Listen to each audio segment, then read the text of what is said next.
بسم اللہ الرحمن الرحیم. آپ نے بڑا پرٹیننٹ سوال پوچھا اور آئی تھنک فل کورٹ کا مطالبہ اس لیے ریجیکٹ ہوا کیونکہ اس قسم کا یک طرفہ ناانصافی پر مبنی فیصلہ آنا تھا. اور اگر فل کورٹ بن جاتا تو خوف تھا نا، اس وجہ سے فل کورٹ نہیں بنایا کیونکہ یہ ناانصافی کرنی تھی، کیونکہ یہ لاڈلے کو نوازنا تھا، کیونکہ یک طرفہ فیصلہ کرنا تھا جس میں انصاف کا قتل ہوا ہے. تو ظاہر ہے فل کورٹ میں تو بہت معزز جج صاحبان شامل ہیں جو آنیسٹ ہیں، جن کی شہرت داغدار نہیں ہے، تو ان کی موجودگی میں اس قسم کا فیصلہ کرنا وہ مشکل تو نہیں، میں کہوں گی ناممکن ہو جاتا. اس لیے فل کورٹ نہیں بنا. اور اگر نیت میں کوئی خرابی نہ ہوتی، اگر آپ نے یہ ناانصافی نہ کرنی ہوتی تو آپ کو کوئی آر نہیں تھا. کہتے جی فل کورٹ بنائیں، بیٹھیں، چیلنج کریں. لیکن دیکھیں جب آپ نے چند ہفتے پہلے ایک بالکل فرق فیصلہ دیا اور اس فیصلے میں جو آپ نے پرسوں دیا ہے اس میں آپ نے اپنے پچھلے فیصلے کو خود ہی اڑا کے رکھ دیا، تو ایسی چیز کا جو وہ فل کورٹ تو یہ نہ کرتا. تو ظاہر ہے پھر فل کورٹ تو نہیں بنایا، اسی لیے انکار ہو گیا. مجھے پورا یقین تھا، ہمارے کئی ساتھیوں نے کہا کہ فل کورٹ بنے گا، میں نے ان کو کہا کہ فل کورٹ نہیں بنے گا. فل کورٹ تب بنتا جب انصاف ہوتا اور اس پہ اسٹیمپ لگ جاتی. یہ فیصلہ کرنا تھا تو فل کورٹ نہیں بنا. اب فیصلے کی طرف آ جائیں، مجھے اس پہ بھی بات کرنی ہے. دیکھیں فیصلے میں لکھا، میں ایک ایکسرپٹ پڑھ کے سناتی ہوں قوم کو. Thirdly, if a judge has unconsciously followed an incorrect view of law, he has, by conscious application of mind, the freedom to adopt the correct view of law subsequently. یعنی کہ اگر انجانے میں جج صاحب سے، کسی جج صاحب سے کوئی غلطی ہو گئی ہے تو اس کے بعد اس کو یہ موقع ملنا چاہیے کہ وہ اپنی غلطی کو، اس کی تصحیح کرے اور کریکٹ ویو لے لا کا. اب یہ بتائیں کہ غلطی اگر کی تو وہ بھی لاڈلے کے حق میں، اس کی تصحیح کی تو بھی لاڈلے کے حق میں. یہ کیسی تصحیح ہے بھائی، اور وہ کیسی غلطی تھی. اور پھر آپ یہ دیکھیں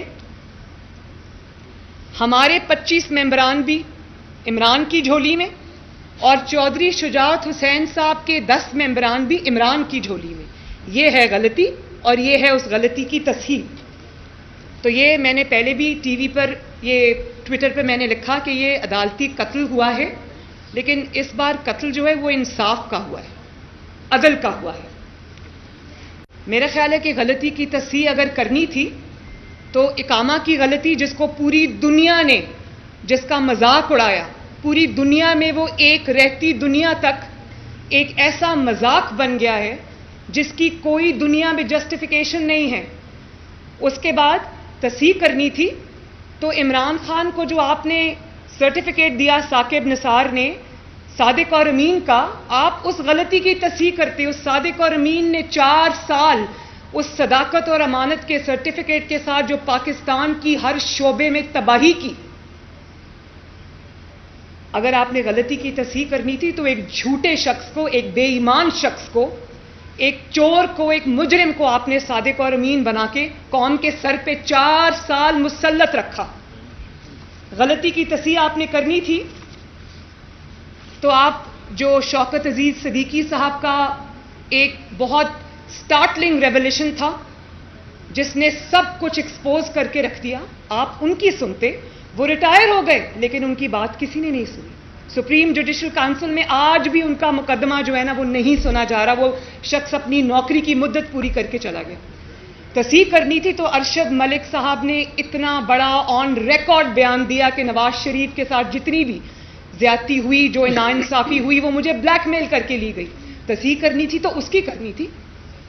آپ بھلے معافی نہ مانگتے نواز شریف صاحب سے ان کی ہوئی زیادتیوں پر، دوربینیں لگا کر آپ دیکھتے رہے کہ نواز شریف کے خلاف دنیا بھر میں کوئی ثبوت مل جائے. وہ آپ کو نہیں ملا کیونکہ ثبوت تھا ہی نہیں. ثبوت اس لیے نہیں تھا کہ گناہ تھا ہی نہیں، جرم تھا ہی نہیں. لیکن آپ نے وہ نواز شریف صاحب کے ساتھ زیادتی کو برقرار رکھا، بلکہ بجائے اس کے کہ تصحیح کرتے آپ زیادتی در زیادتی کر رہے ہیں. اور آپ نے کس طرح کل پرسوں نواز شریف کے ساتھ پھر زیادتی کی وہ بھی سن لیں. پہلے جب نواز شریف جماعت کا سربراہ ہے اور اگر اس کا کوئی مقدمہ آتا ہے عدالت میں تو عدالت یہ تعویلیں دیتی رہتی ہے, جسٹیفیکیشنز دیتی رہتی ہے کہ پارٹی کا سربراہ یا پارٹی ہیڈ ہی سب کچھ ہوتا ہے, اس کے علاوہ اور کوئی کچھ نہیں ہوتا.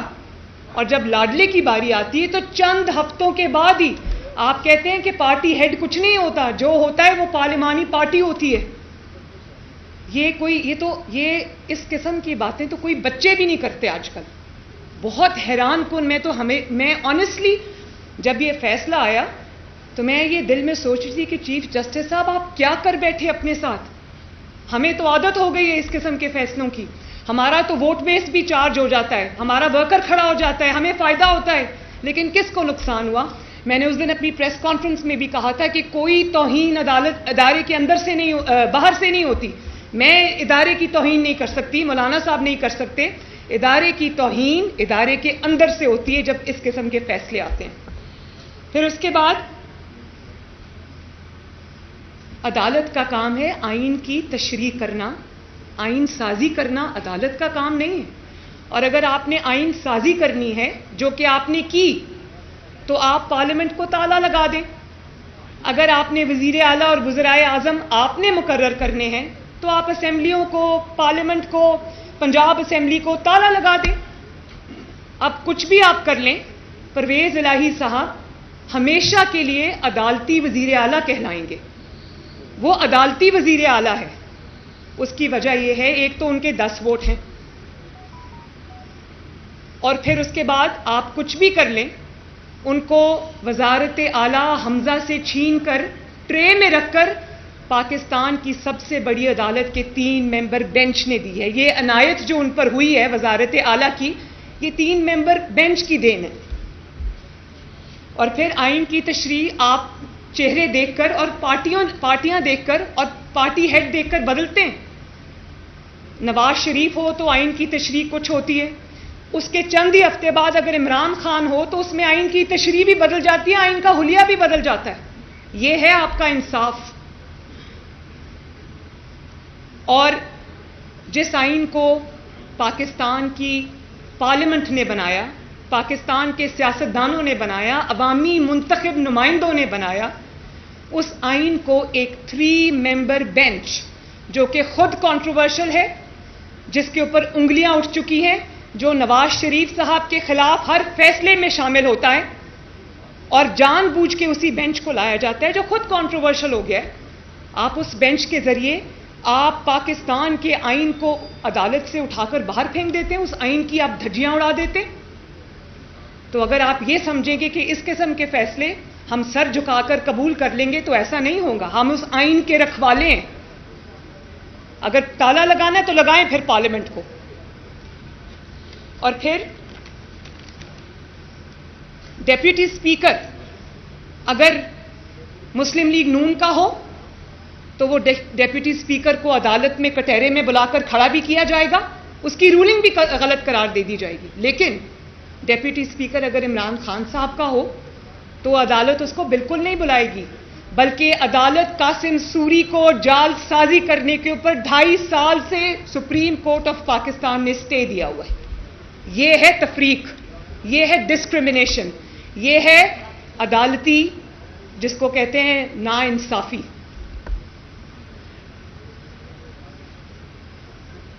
پھر آپ فارن فنڈنگ کیس پہ ابھی مولانا صاحب نے قرارداد آپ کو پڑھ کے سنائی جو کہ پی ڈی ایم کی جماعتوں نے پاس کی ہے. پاکستان میں ایک ہی چیز محفوظ ہے اور الحمدللہ ہر چیز سے محفوظ ہے, ایک ہی چیز محفوظ ہے پاکستان میں, وہ فارن فنڈنگ کا فیصلہ ہے. 8 سال کی تاخیر. سوچیں ہمارے لیے, مطلب میں اور نواز شریف صاحب جس کے نتیجے میں اقامہ نکلنا تھا, باپ اور بیٹی 10 مہینے روز, some times 5 days a week, some times 6 days a week جج بشیر کی نیب عدالت میں اسلام آباد جاتے رہے. میں اور نواز شریف صاحب صبح 4:30 بجے لاہور سے نکلتے تھے, اور 8:30 بجے عدالت پہنچتے تھے روز بلا ناغا 8-10 مہینے، جبکہ میری ماں بیمار تھی اور ڈیتھ بیڈ پہ پڑی تھی. اور یہ 8 سال سے اس میں تاخیر ہو رہی ہے. جھوٹ پر جھوٹ بولا جاتا رہا. $7.5 ملین کی ممنوعہ فنڈنگ لی.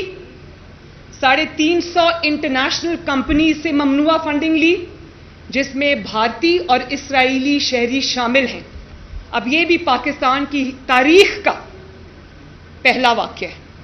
آپ صرف میں یہاں کیونکہ مولانا صاحب کھڑے ہیں، میں اپنی بات چلے چھوڑ دیں. اگر میں مولانا صاحب کی بات کروں، خدا نہ خواستہ مولانا صاحب نے یہ فنڈنگ اسرائیل سے اور بھارت سے لی ہوتی اور پاکستان کی اور دنیا بھر کی 350 کمپنیز سے ممنوعہ جعلی طریقے سے، پتہ نہیں وہ کیسا پیسہ تھا جو آیا تھا، ڈالرز میں آیا تھا، وہ لی ہوتی، تو کیا ہمارے ساتھ یہی برتاؤ ہوتا جو اب ہو رہا ہے؟ اس کی جگہ نواز شریف صاحب ہوتے، میں ہوتی، تو کیا ہوتا؟ وہ ایسا سلوک ہوتا کہ سوچ کے انسان کے رونگٹے کھڑے ہو جائیں. ابھی اقامہ تھا تو آج تک سزا پہ سزا، آج تک اقامے پر الیکٹڈ پرائم منسٹر کو نکال دیا اور پھر وہاں پر دل کو تسلی نہیں ہوئی، ان کی پریزیڈنٹ شپ پارٹی کی بھی چھین لی، کیونکہ اس وقت پارٹی صدارت ہی سب کچھ ہوا کرتی تھی. اب تو سنا ہے کہ پارلیمانی پارٹی معتبر ہو گئی ہے. پھر ہر سال ای سی پی سے جھوٹ بولتا رہا، جھوٹے سرٹیفکیٹس جمع کراتا رہا، جھوٹی ڈیکلریشنز جمع کراتا رہا، اپنے غیر ملکی اکاؤنٹس چھپائے، ملازموں کے نام پر پیسے منگواتا رہا، ان کے اکاؤنٹس میں پیسے منگواتا رہا خفیہ طریقے سے. اور پھر جب ای سی پی نے سوال کیا تو کہا اپنے چند لوگوں کے نام لے کر پارٹی کے ان کے سینئر ممبران ہیں ان پہ ڈال دیا سارا کچھ. حالانکہ غضب خدا کا کہ سارے جو کام ہوئے ہیں فارن فنڈنگ میں عمران خان کے سگنیچرز کے ساتھ ہوئے ہیں، اس کے دستخط ہیں موجود. کس طرح وہ اس سے آنکھ چرا سکتا ہے یا کس طرح مظلوم بن سکتا ہے؟ میں فارن فنڈنگ کیس کا فیصلہ قوم کے سامنے جلد از جلد لانے کا مطالبہ کرتی ہوں. میں الیکشن کمیشن آف پاکستان سے یہ مطالبہ کرتی ہوں کہ جو خفیہ اکاؤنٹس اس نے آج تک خفیہ رکھے ہوئے وہ قوم کے سامنے لائے جائیں. ایک ایک غبن، ایک ایک غداری جو اس نے پاکستان کی قوم میں کے ساتھ فارن فنڈنگ کی صورت میں کی ہوئی ہے، وہ ایک ایک جو اس کا سارے حقائق ہیں وہ قوم کے سامنے لائے جائیں اور بلا تاخیر لائے جائیں. اور آپ یہ دیکھیں کہ عمران خان کی حیثیت پاکستان کی سیاست میں ایک بلی سے زیادہ کی نہیں ہے. وہ ای سی پی چیئرمین جس کو اس نے خود اپوائنٹ کیا، یہ جو کیا نام ہے ای سی پی چیئرمین کا، سکندر سلطان راجہ صاحب، وہ عمران خان کے اپنے اپوائنٹڈ ہیں اور پہلے ان کی دن رات تعریفیں ہوا کرتی تھیں.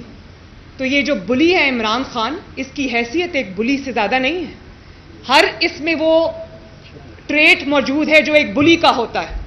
اور آپ یہ دیکھیں کہ جب اس کو کسی چیز کا خوف ہوتا ہے کیونکہ اس نے وہ گناہ کیا ہوتا ہے تو یہ اس ادارے کے سربراہ کو اٹیک کرتا ہے. پہلے سے یہ اس کو پتا تھا کہ فارن فنڈنگ کی اب فائنڈنگز کمپلیٹ ہو چکی ہیں، فیصلہ محفوظ ہو چکا ہے. تو آپ دیکھیں کس طرح اس نے یہ اٹیک جو ہے وہ ای سی پی کے چیئرمین کے اوپر لانچ کیا. اس کی وجہ یہ کہ چوری کی ہوئی ہے، چوری سے ہاتھ رنگے ہوئے ہیں، غلط کام کیے ہوئے ہیں.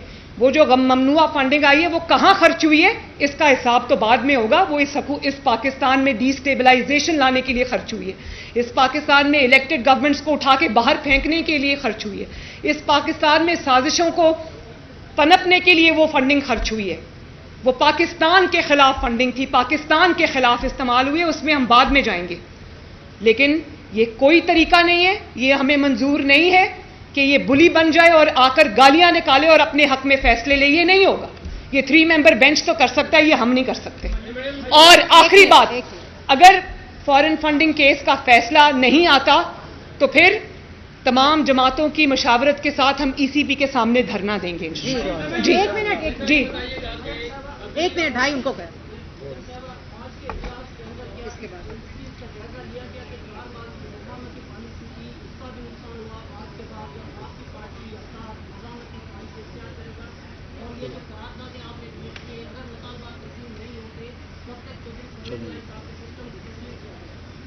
دیکھیں میں نے ابھی کہہ دیا کہ چودھری پرویز الہی کی حیثیت ایک عدالتی وزیر اعلیٰ سے بڑھ کے کچھ بھی نہیں ہے، اور 10 ممبرز کا کوئی خاص نہیں ہوتا. 10 ممبرز ادھر جاتے ہیں تو ادھر بھی آ سکتے ہیں. اگر ایسی ہی پالیٹکس کرنی ہے تو وہ ہمیں انشاءاللہ تعالیٰ زیادہ بہتر آتی ہے. لیکن جو آپ نے مفاہمتی اور مزاحمتی کی بات کی وہ ذرا سن لیں کہ اگر آپ کے ساتھ ظلم ہوگا، اگر آپ کے ساتھ زیادتی ہوگی، اگر آپ کو لیول پلینگ فیلڈ نہیں ملے گی، اگر قومی ادارے عمران خان کے لیے اداروں کے وقار کو سٹیک پہ لگائیں گے بلکہ قربان کریں گے، تو ہمارا فرض ہے اس کے لیے مزاحمت کریں. یہ ہماری ذات کا مقصد نہیں ہے، یہ پاکستان کا قومی ایجنڈا ہے، قومی مقصد ہے. اس میں یہ کھلواڑ ہم نہیں ہونے دیں گے، مزاحمت کرنی ہی پڑے گی.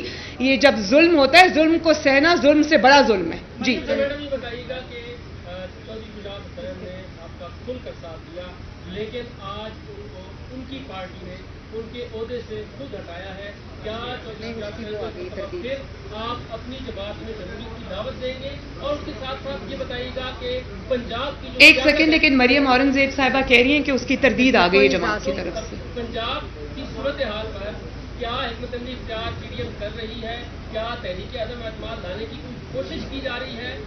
اس حکومت سے وہ جب ہم وہاں تک آئیں گے تو آپ کو اطلاع کریں گے. آخری سوال. جی مولانا صاحب کہہ رہے ہیں کہ اٹک پار سے مداخلت ہو رہی ہے، اور آج جو جوڈیشل کمیشن کا اجلاس ہوا ہے اس میں جو 5 ججز ہیں ان کو آج اس کے مسترد کر دیا گیا ہے پی ایف سے، اور یہ الزام لگایا جا رہا ہے کہ جسٹس قاضی فائز عیسیٰ نے حکومت کے ساتھ مل کر یہ سرحد ہوئی ہے. یہ بتائیے گا یہ جو سارا فیصلہ ہے اس کے پیچھے کوئی مداخلت تو نہیں ہے، کوئی بیک ڈور؟ دیکھیں، آپ نے بات کی کہ وہ 5-4 سے جو فیصلہ آیا ہے، مجھے خوشی ہے اس بات کی کہ وہ جو ایک anti P M L N group بنانا چاہتے تھے سپریم کورٹ کے اندر، اس کو آج شکست ہوئی ہے. وہ کسی اگر پارٹی کو پروموٹ کرنا چاہتے تھے، کسی کے خلاف ایک گروپ بنانا چاہتے تھے، مجھے خوشی ہے کہ وہ ریجیکٹ ہوا ہے آج. جی بس آخری سوال پلیز. جی خالد صاحب. جی پنجاب کی جو بیوروکریسی ہے اس وقت بہت تدفن کا شکار ہے. ان کی اپوائنٹمنٹ سے مسئلے بنے ہوئے جو کانسل کے مسئلے بنے، اس انتظام کی جو پالیسی ہے وہ نظر آ رہی ہے. شاید جو وادی میں ان کا تمام افغان انتظامی کاروائی کا نظام بنایا ہے. کیا نہیں؟ دیکھیں، یہ اتنا آسان کام نہیں ہے کہ اٹھا کے نشانہ بنا دینا. ہم لوگ ہیں ابھی، اور یہ جو حکومت عدالت کی وجہ سے وزیر اعلیٰ جو عدالت کے یہ بنے ہیں، تو یہ انشاءاللہ تعالی عوام کی قوت سے یہ ان کا ٹھہرنا مشکل ہو جائے گا. بہت بہت شکریہ. Thank you. YouTube per googly news دیکھنے کے لیے youtube.com کی سرچ بار میں googly news T V type کریں. گوگلی نیوز کے پیج پر سرخ رنگ کے سبسکرپشن والے بٹن پر کلک کرنا نہ بھولیے. YouTube پیج پر اپلوڈ ہونے والی ویڈیوز سے باخبر رہنے کے لیے بیل آئیکن پر کلک کیجیے. آپ کو ہر نئی ویڈیو کے بارے میں نوٹیفیکیشن موصول ہو جائے گا.